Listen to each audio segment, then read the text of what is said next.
नीली आंखों वाली परी। सालों पहले एक राज्य में कौन राजा का शासन चलता था। राजा का दिल बहुत साफ था। वह हर त्योहार के दिन लोगों को दान देते थे। इस साल भी एक त्योहार के अवसर पर राजमहल में दान लेने वालों की भीड़ लग गई। राजा ने सबको भर भर कर दान दिया। अंत में कमर को झुकाते हुए एक महिला राजा के पास दान लेने के लिए पहुंची। लेकिन तब तक राजा के पास दान देने के लिए कुछ भी नहीं बचा। राजा ने तुरंत अपने गले से हीरे का हार निकालकर उस महिला को दे दिया। वह महिला राजा के सिर पर हाथ फेरते हुए आशीर्वाद देकर चली गई। अगले दिन राजा अपने बगीचे में बैठकर सोच रहे थे कि मेरे जीवन में एक पुत्र की कमी है। भगवान ने मुझे सब कुछ दिया, लेकिन पुत्र सुख पता नहीं क्यों नहीं दिया। तभी राजा के गोद में आकर एक आम गिरा। इधर राजा देखने लगे।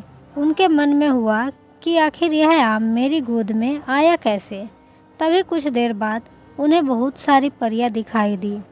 उन सभी परियों में से एक नीली आंखों वाली परी राजा के सामने आई और बोलने लगी कि इस आम को अपनी पत्नी को देना। यह आम तुम्हें पुत्र रत्न देगा। इसे खाने के 9 महीने बाद ही तुम्हारी पत्नी माँ बन जाएगी।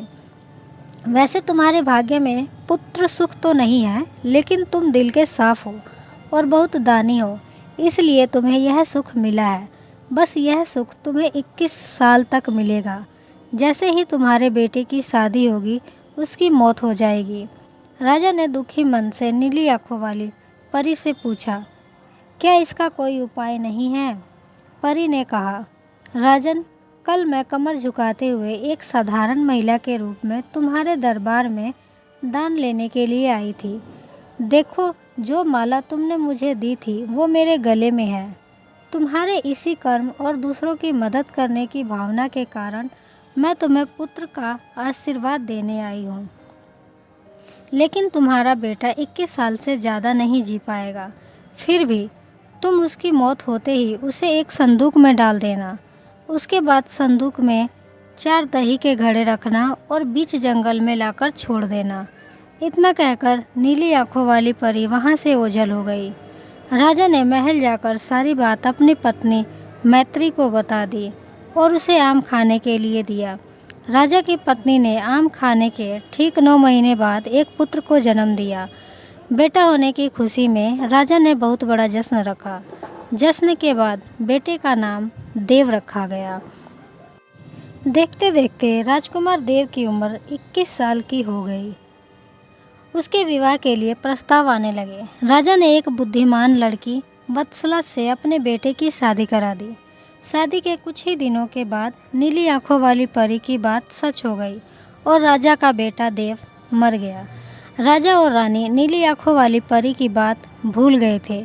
जब देव के अंतिम संस्कार के लिए राजा लोगों के साथ शमशान की ओर बढ़ने लगे तो राजा को परी की बात याद आ गई। तुरंत राजा ने सबको एक बड़ा सा संदूक और 4 दही के घड़े लाने के लिए कहा। संदूक आते ही राजा ने भारी मन से अपने बेटे को उसमें डाला और दही के 4 घड़े भी रख दिए। उसके बाद राजा ने अपने सैनिकों की मदद से उस घड़े को घने जंगल के बीच में रख दिया। वहाँ से लौटने के बाद राजा का मन किसी काम में नहीं लगा। कुछ समय बाद देव की पत्नी अपने मायके चली गई। समय बीता और देव की मृत्यु को 1 साल हो गया। देव की पत्नी वत्सला के घर एक बूढ़ा आदमी खाना मांगने के लिए पहुंचा। उसने बड़े प्यार से उसे खाना खिलाया। खाना खाने के बाद उस भिखारी ने अपना हाथ धोने के लिए दूसरे हाथ की मुट्ठी खोली। तभी वत्सला ने उस मुट्ठी में अपने पति देव की सोने की चेन देखी। वत्सला ने तुरंत भिखारी से पूछा, आपको यह चेन कहाँ से मिली? यह मेरे पति की है, जिन्हें संदूक में बंद करके जंगल के बीच में रखा गया था। भिखारी ने डरते हुए कहा, हाँ, मैंने यह चेन उसी संदूक से निकाली है। वत्सला ने कहा, आप डरिए मत, मैं सिर्फ उस जंगल तक जाना चाहती हूँ जहाँ मेरे पति का संदूक रखा हुआ है। भिखारी ने कहा, वह भयानक जंगल है, मैं आपको वहाँ तक नहीं लेकर जा पाऊँगा। हाँ, आप चाहो तो मैं आपको उस संदूक से थोड़ी दूर ले जाकर छोड़ सकता हूँ। वत्सला ने तेज़ी से भिखारी के साथ जंगल तक पहुँची। घने जंगल से पहले ही भिखारी वहाँ से चला गया। फिर वत्सला अकेले अपने पति के संदूक को ढूंढने के लिए निकल पड़ी। वहाँ जाकर उसने अजीब सी चीज़ें देखी। उस संदूक के पास बहुत सी परियां थी। वत्सला पेड़ के पीछे छुपकर उन्हें देखने लगी। वत्सला ने देखा कि सारी परियों के बीच एक नीली आंखों वाली परी आई और उसने संदूक में एक लकड़ी देव के मृत शरीर के सिर के पास और एक पैर के पास रखी। तभी देव संदूक से बाहर निकल आया। परियों ने देव को मिठाई खिलाई और दोबारा संदूक में डालकर लकड़ियों की स्थिति बदल दी। रोज रात को नीली आंखों वाली परी इसी तरह से देव को संदूक से बाहर निकालती और फिर उसी में भेज देती।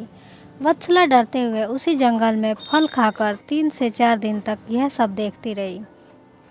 एक दिन वत्सला ने भी संदूक खोलकर नीली आंखों वाली परी की तरह ही लकड़ी की स्थिति को बदला। तभी देव संदूक से बाहर निकल आया। देव ने जैसे ही अपनी पत्नी को देखा वह हैरान हो गया। देव कुछ बोल ही रहा था कि अचानक वत्सला बोल पड़ी, मैं आपको इस जंगल में इस स्थिति में नहीं रहने दूंगी, आपको मेरे साथ चलना होगा। देव ने वत्सला को समझाते हुए कहा, मैं नीली आंखों वाली परी की वजह से ही इस दुनिया में आया हूँ। मैं उनकी आज्ञा के बिना कहीं नहीं जा सकता। तुम मेरे संदूक को रखा हुआ एक घड़ा अपने साथ लेकर मेरे राज्य चली जाओ। वहाँ छुपकर रहना।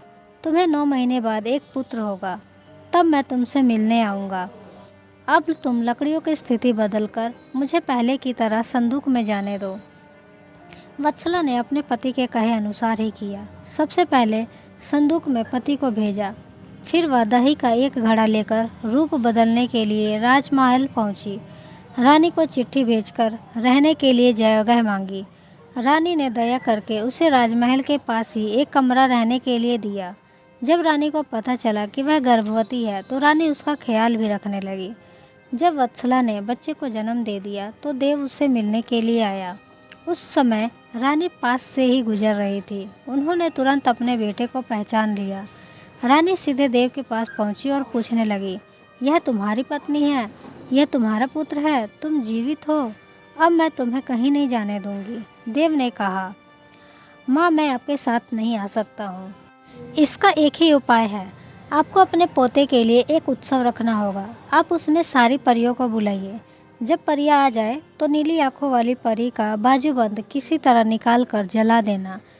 उसके बाद नीली आंखों वाली परी से मेरे जीवन का वरदान मांग लेना। इतना कहकर राजकुमार देव वहाँ से चला गया। उसकी माँ ने दुखी मन से उसे विदा किया। कुछ दिनों में रानी मैत्री ने अपने बेटे देव के कहे अनुसार जश्न रखा और सारी परियों को भी बुलाया। सभी जश्न में डूबे हुए थे। तभी रानी मैत्री का पोता रोने लगा। रोते बच्चे को देखकर नीली आंखों वाली परी ने उसे अपनी गोद में उठा लिया। तभी रानी मैत्री ने परी से कहा, देखिए ना, इसे आपका बाजूबंद पसंद आ गया है। तभी तो आपके पास आते ही इसने रोना बंद कर दिया। क्या आप कुछ देर के लिए अपना बाजूबंद इसे खेलने के लिए दे देंगी? परी ने तुरंत अपना बाजूबंद उस बच्चे को दे दिया। रानी मैत्री को इसी मौके का इंतजार था। उसने अब सबकी नज़रें बचाते हुए उस बाजूबंद को आग में डाल दिया। नीली आंखों वाली परी ने अपने जलते बाजूबंद को देखकर रानी मैत्री से पूछा, आपने यह क्या किया? अब हम आपके बेटे देव को अपने पास उस जंगल में नहीं रख पाएंगे। यह सुनते ही रानी मैत्री ने रोते हुए परी से प्रार्थना की। उन्होंने कहा, आप ही कृपा से मुझे बेटा हुआ था। अब आपको ही कृपा करके मेरा बेटा लौटाना होगा। मैं आपसे अपने बेटे देव की भीख मांगती हूँ। नीली आंखों वाली परी को माँ का प्यार देखकर दया आ गया और उन्होंने आशीर्वाद दिया। परी के आशीर्वाद से राजकुमार देव संदूक से निकलकर घर लौट आया। राजकुमार अपने परिवार के साथ खुशी खुशी रहने लगा। कहानी से सीख, विनम्रता से सबका दिल जीता जा सकता है और सब्र व सही रणनीति से इंसान मुश्किल काम को भी पूरा कर लेता है।